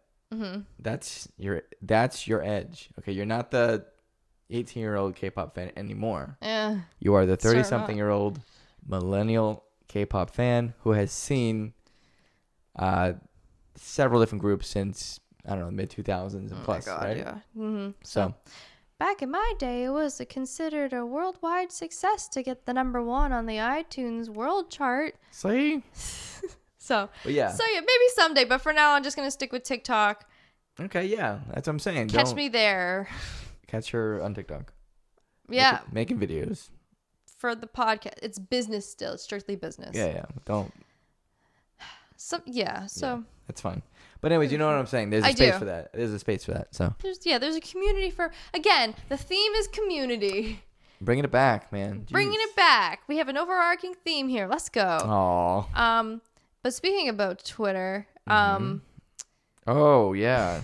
Somebody bought it like an NFT, except I think he actually could do stuff to it now. I think you can like ban people or kick them off. I don't know. So Elon Musk is who it is. It's Elon Musk. Mr. Muskie himself. Man, I'm so sick of hearing about this. I really am. This motherfucker buys Twitter and he bought it last week. Mm-hmm. But obviously we don't have an episode. 2 weeks from this point. Right. Yeah. So, like, whatever. He owns Twitter or he's like the largest shareholder or whatever the deal is. He has I think it might have been the largest shareholder. Yeah, he has control over it. He bought it for like $54 and some odd cents per share. I thought you meant total. No. Yeah, Elon Musk just by name alone, that $54 is really like 54 billion. Yeah, it's the same thing, guys. Yeah. So, yeah, I don't know that there's anything that's really gonna super change. I don't know, unless he does like the Tumblr thing and gets rid of all the porn or whatever. But like, a lot of people are just saying that him just owning it is dangerous because, you know, of his stances and what he has to say and all the craziness and whatever. But honestly, Twitter is a crazy ass place regardless of Elon Musk owning it. It has always been kind of a weird Wild West zone of ideas and thoughts and stupid fucking comments. So yeah. And stupid names for babies. Well, that's just Elon, but oh god. But anyway. Damn. You roasted Elon? His baby. Oh, God. It might have been Grimes. I don't know who named the baby, but no, it's definitely his stupid ass. Yeah, probably. So I don't know. I don't think there's anything. I don't know. I'm not super worried about Elon as our new overlord or whatever. What I think is funny are all the people on the right who are complaining and they're like, oh well, the liberal elite or not liberal elites, but the elites are getting scared. That's why they're saying things about Elon Musk. I'm like, he's literally the richest man on the planet. Right, yeah. He is the elite. Yeah. He's all There's no more elite than him. You can't get more elite than that. I don't even know his net worth, but he couldn't even spend it in a lifetime if he tried. No. So, yeah. Like, what are you talking about when you say shit like that? Yeah. And those people are never, I'm so sorry. No, go ahead. Those people are never there. They're always absent when it comes to things such as LGBTQ rights or trans rights, or when people want to tell the truth about history with CRT. They're surprisingly always absent for that shit. Suspicious. Just saying. So they're for the free speech, but they're not really for free speech in that regard. So there. Right. But yeah, I don't know. This is sort of like I don't know. Then there was also Netflix too. It's just kind of like corporations / corporate individuals acting like corporations / corporate individuals.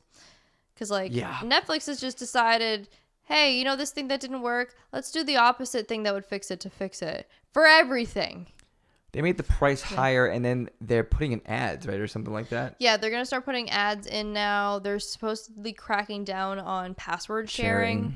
Which really sucks because my husband's family uses our Netflix account. We pay for it. We have a symbiotic relationship.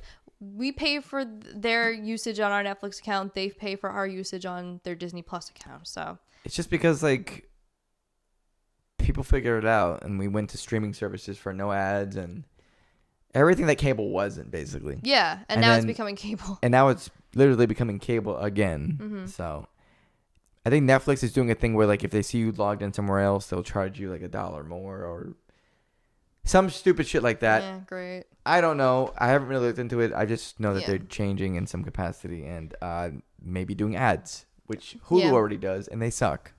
And they are also... there was a bunch of animation projects that, like, were in the works that they got rid of. Netflix needs to stop putting literally like millions of dollars into the first seasons of animated or live action shows and then canceling them. Yep. That is such a waste of money. And it's weird. Like we say this at the library too, in the opposite way, where it's like you can't compare the checkout stats of the last 2 years to hold up to whatever this year is because those 2 years are so incorrect from what was the norm.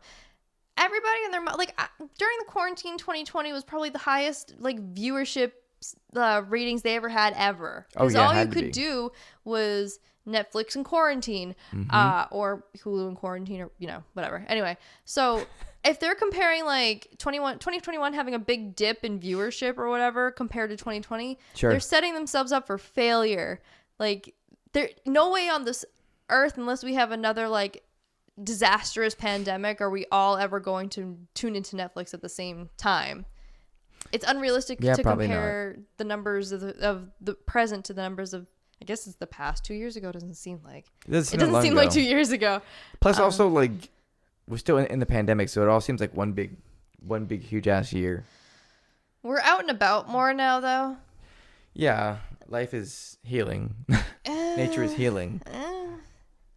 But yeah, so Netflix is just like it's like that comic I see where people put different memes in, and it's like the cartoon of this executive guy asking a boardroom, what should we do to fix this? And everybody gives like some separate answer, and there's one guy who's like sitting like this, and he says something logical, and then gets thrown out a window. Yeah. That one. It's like some comic template. But that's what that reminds me of. It's just like a boardroom full of people saying all the things, and then this one guy being like, don't crack down on anything and dedicate more time to the shows you've already produced, and then he gets thrown out a window. To the window, to the wall. Every time I hear that song, like, you've exposed me to so many songs uncensored, because I, growing up in mainly white suburbia, only heard the censored versions. That one is one of them. I think I've maybe heard the uncensored version 2 or 3 times in my life. Because the version that I grew up was down, skeet, skeet, skeet, skeet, skeet, skeet, down, skeet, skeet, skeet. And you couldn't have the word goddamn, so you had to cut out God, and it was skeet, skeet, skeet, damn. It's like... So anyway, tangent aside. This is going in on the TikTok. Skeet, skeet, skeet, skeet, skeet. Skeet, skeet, skeet, skeet, damn. Anyway, Skeet Davidson. Oh my god. 3 6 Mafia predicted Kim and Kanye's divorce. Oh god. But anyway, Twitter, chill out. I know you haven't done anything yet. Get rid of your NFTs because they're all still ugly. Netflix, stop being a party pooper, or we're all going to pirate stuff. Yeah. If Survivor Geek ever decides to post his episodes again, I'll stop using Paramount Plus, which also has ads, but whatever. Hey. It's worth it to see Jeff in glorious HD, I guess. I am loving this new season of Survivor that we started. Yes, we're on Pearl Islands now. I think we talked about this last time because we've made no progress, I think, between the last recording and now. We've made no progress. Did we talk anything Survivor last time? Talk about what? Did we talk about anything Survivor last time? Like how it ended? Think I think we've talked about the ending. Okay. But I don't think we talked about anything. Well, anyways, my boy Yule. Yeah, Yule. Winning it all. Mm-hmm. Deserved. Well deserved. Well deserved. Oof. But yeah. So yeah. Yeah, companies stop acting like companies. Not Netflix. Nestle.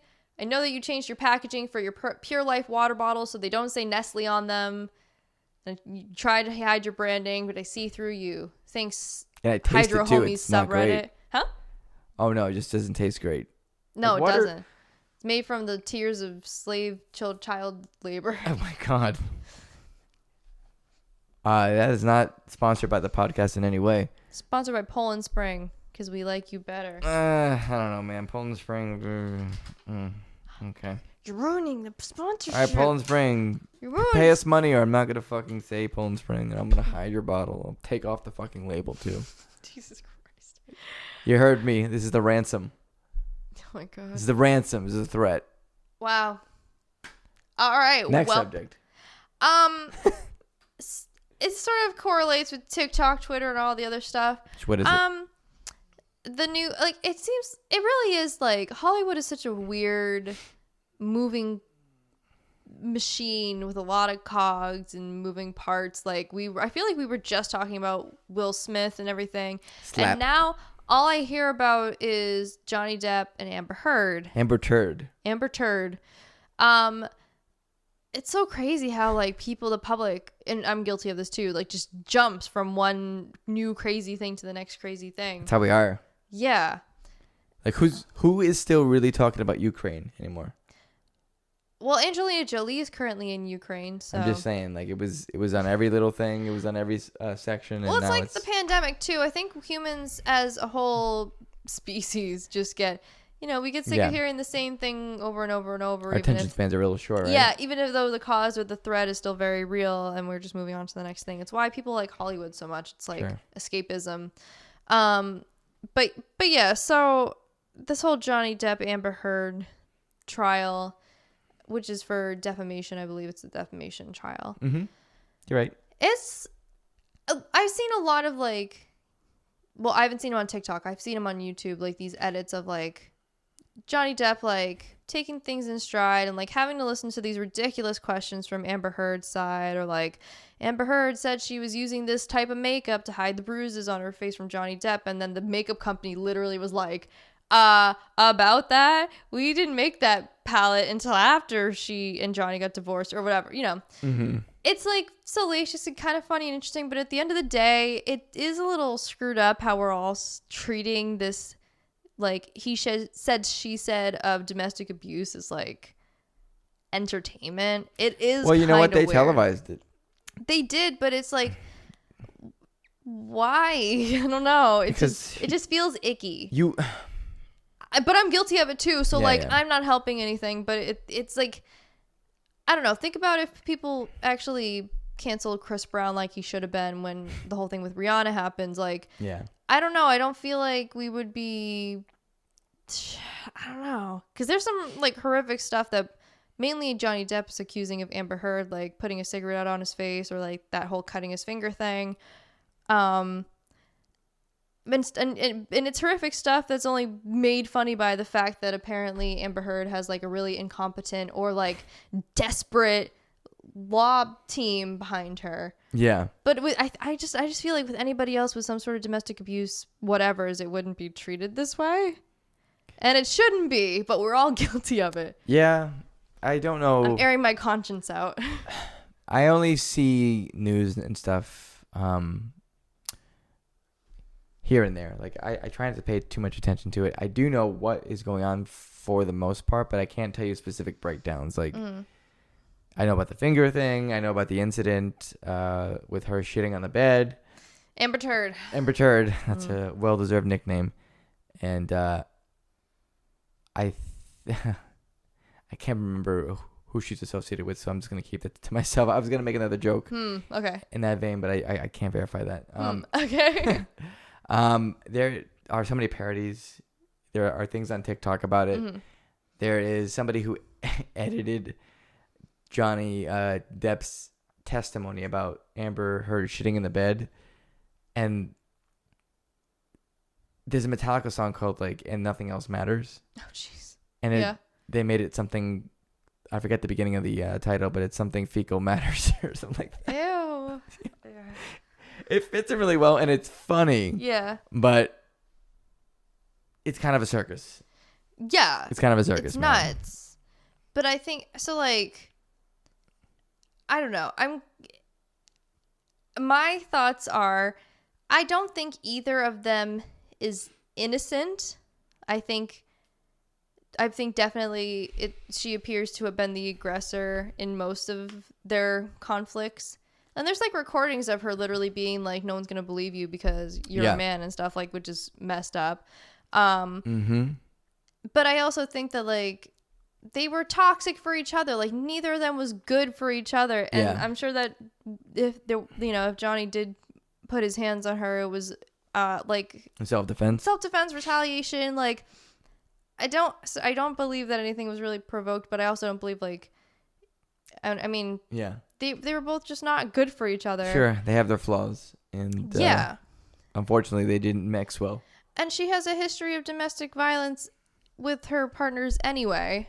Yeah, that's true, right? Yeah, she had she was dating, I forget the woman's name, but there was a physical spat between them too. So good Lord. All evidence, and also her law team, bless their hearts, they're trying so hard.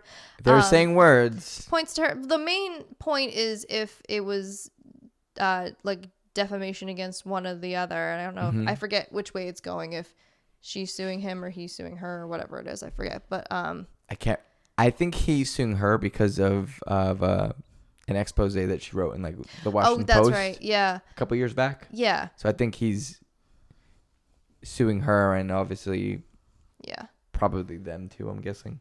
It's just weirdly, I guess not weirdly, because our culture is always like, believe women first, and definitely should, but that doesn't mean they're the only victims. Anyone can be the victim of abuse, domestic, sexual, whatever it is. Anyone can be abused. It doesn't matter what your gender or your race or religion is. You can suffer abuse from anyone about anything, really. So don't be afraid. Our culture isn't exactly like, I feel like only recently we've started warming up to this idea of like, I don't know, like taking a look at, I guess at least as far as Hollywood, we'll just stick with Hollywood, I guess. Okay. Like Hollywood claims like that for women, but we're like, I don't know, Hollywood breeds toxic masculinity and like this ideal like image of what a man is or whatever. So yeah, the whole celebrity culture does that. It's like, especially in music, it's all about like, oh, who's dating who, and like who's fucking, who's hooking up, who's doing this, who's. It sounds like that Nickelback song. Yeah. The rock star song. But anyway, we all just want to be big rock stars. Yeah, but I don't think there's hardly a place for men to come forward who have genuine claims. And there's hardly a receptive audience to it who will be like, yeah, sure, okay. Because there's this idea that, suck it up. Yeah. Be a man. Yeah. So, and that's not fair, especially if the claims are valid as they seem to be with Johnny Depp. So it really sucks. I haven't suffered any sort of abuse like that, thankfully. But if I did, I would want people to listen to what I had to say, despite me being male and being expected to suck it up, because it's not fair. It's a big burden to put on our shoulders, and anyone, like I said, can be abused. So. Yeah. So go, Johnny, go. We're not picking sides here. Yeah, no, like I said, like if I'm really to divvy up fault by percentages, I would be like 70-30. Oh, I was gonna say 75-25. Okay, that's fair. So, like, he's not innocent, but he's certainly not what that would she be more accuses generous. him to be. 80-20. Yeah. So there. Amber Turd. Yeah.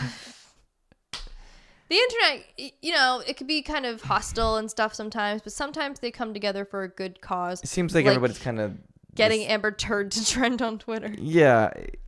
I haven't seen too many people who are just straight up defending Amber Heard. It feels like, at least to me, and this could be catered to my algorithm or whatever, but it feels like most people are on his side and they see things from his perspective. So, and I think like if they are on her side, it's hopefully that they acknowledge that she did wrong as well. Like I said, I don't think either of them is completely innocent in this. But yeah, thank God they never had any kids. Jesus. Oh my God, yeah. God, Lord. Yeah. Like I know Donnie. Not Donnie. Ooh. Johnny has a couple kids, I think. Yes, with I forget who, but yeah, no. So it's kind of the cleanest break it can be, ish. It's a fucking mess. But it is a mess. Yeah, I guess I wish them both help. Yes. So in a serious way. Yeah. Please get help. Get help. Hollywood's a killer. It is. And Amber Heard's a pooper. Party pooper. That's true. So, but anyway. I think we're coming up on time, and we are coming up on a little bit of time. Yeah. I don't know, man. I've heard that you guys are going back to conventions. That Ashley wants to get more into the swing of conventions and everything. There's some upcoming ones in our area of Massachusetts, like Anime Boston and Kineticon, which is not in Massachusetts, obviously. But I would be up for it too. It would be fun. Yeah. I think. I haven't been to Anime Boston. It's funny because, like,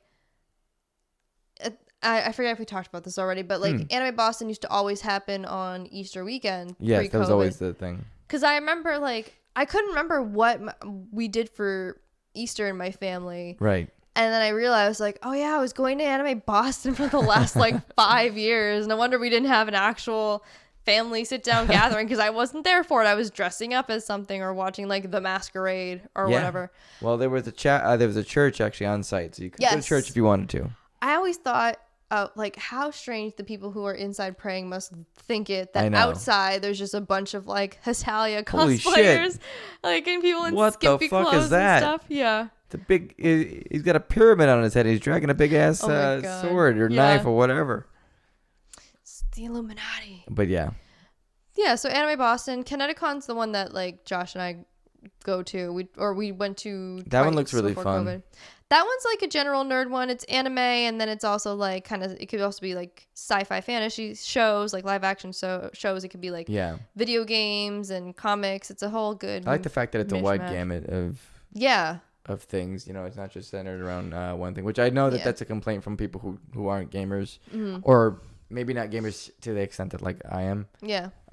They feel about. Gamer. No, I'm not hardcore at all. Hardcore.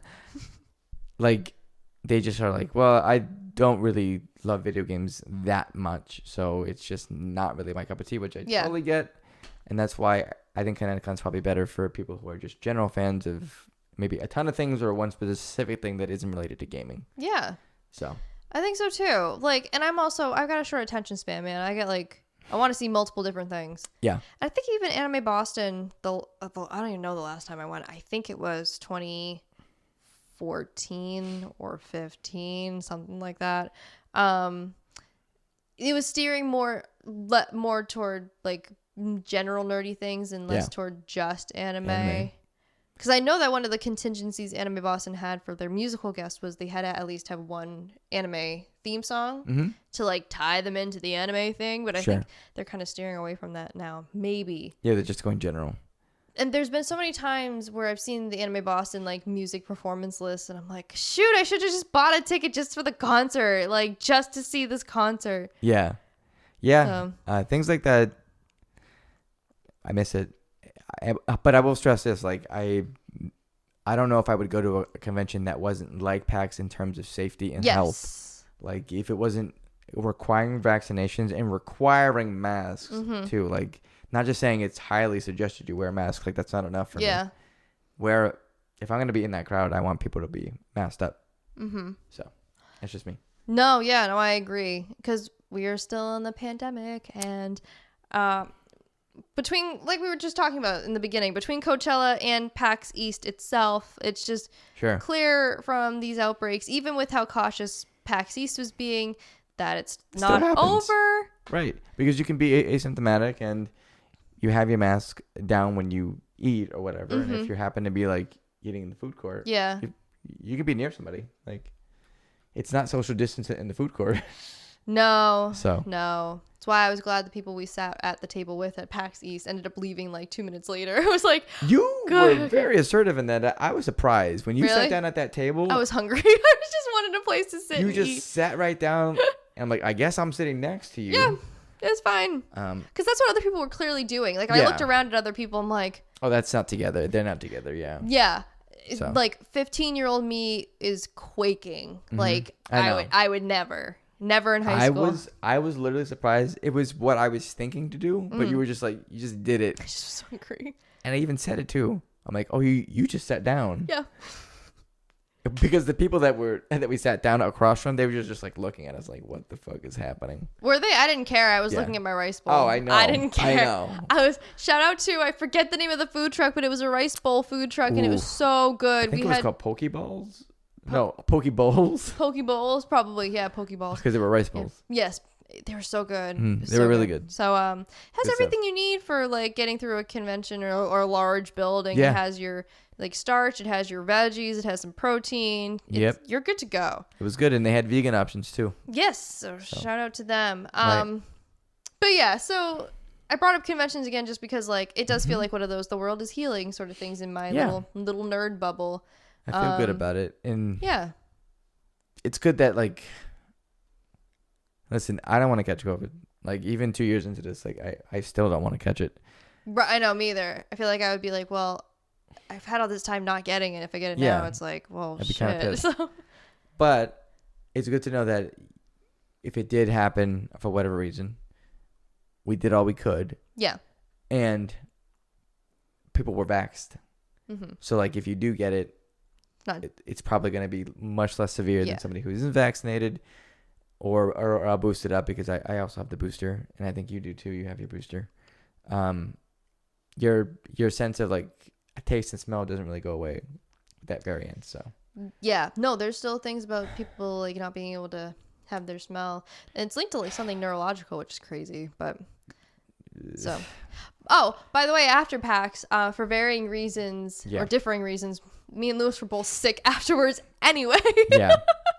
I don't know what my problem was. I really don't.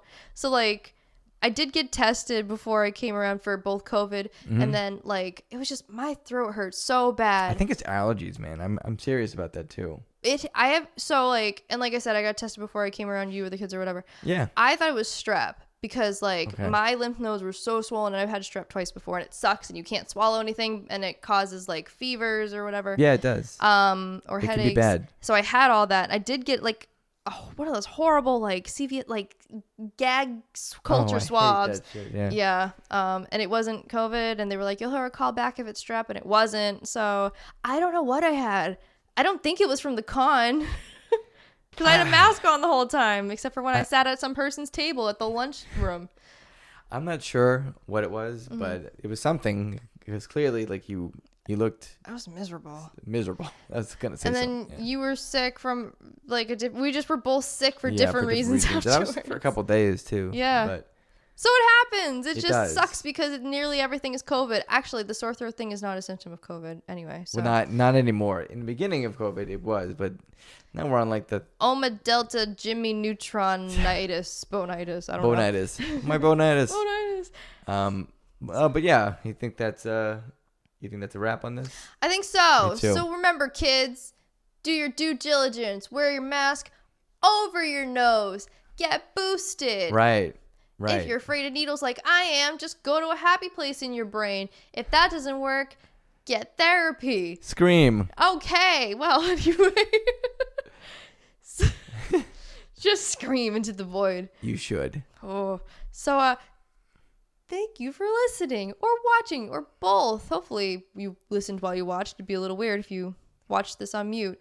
Anyway, if you that would be creepy, but you can make up your own lines. But we don't judge. Yeah, I know. It's like a mystery science theater kind of sort of thing. You know it.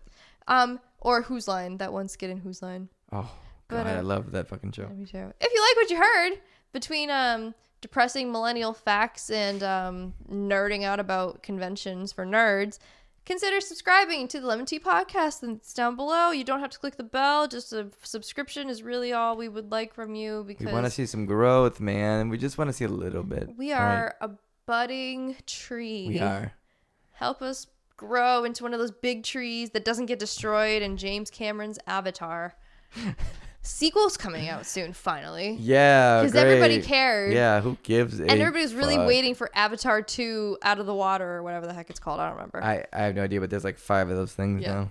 But yeah, so if you like what you heard, consider subscribing or comment or tell a friend or help us out with growth. And if you are a fellow millennial sitting on your futon and wondering about life and escrows, consider coming back for more.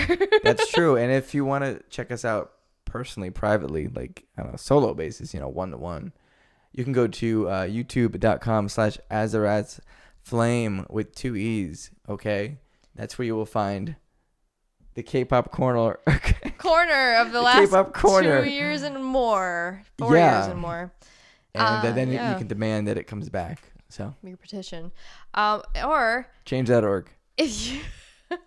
If you liked Lewis more, totally understandable. I don't blame you. And he actually makes content on the regular. We gotta stop saying if you like this person more or if you like this person more. If you want to see more. Fair enough. All right. If you want to see more current things that are actually current, that get posted currently and are not from the last 4 years, go subscribe to Lumo at twitch.tv/Lumo, where he's been valiantly trying to defeat the one Elden Ring to rule them all. And providing that good content with some creepy spiders occasionally. Something for everybody. It's wrapping up soon, so hopefully in the next couple streams, like this week coming up, I hope to beat the game, and then we're gonna go into something great. Ooh. And I cannot wait to start that, because it is going to blow your mind. But you'll only really know about it if you go follow him at twitch.tv/Lumo. That's right, guys. Thank you. Yeah, and if you also want to follow our socials, we are at LEM'n'TEA Podcast on TikTok and Twitter. Watch my TikTok growth. I am learning. I am a leaf in the wind. Watch how I soar. A budding flower. You nerds who get that, I see you and I respect you. Leaf on the wind. Yeah, Firefly, man. It's a good show. Yeesh. Anyway, bad ending, good show. Thank you for watching. See you guys. Lucky number 13. Jeez. Ooh. Bye, y'all. Bye. Yay, 13. So spoopy.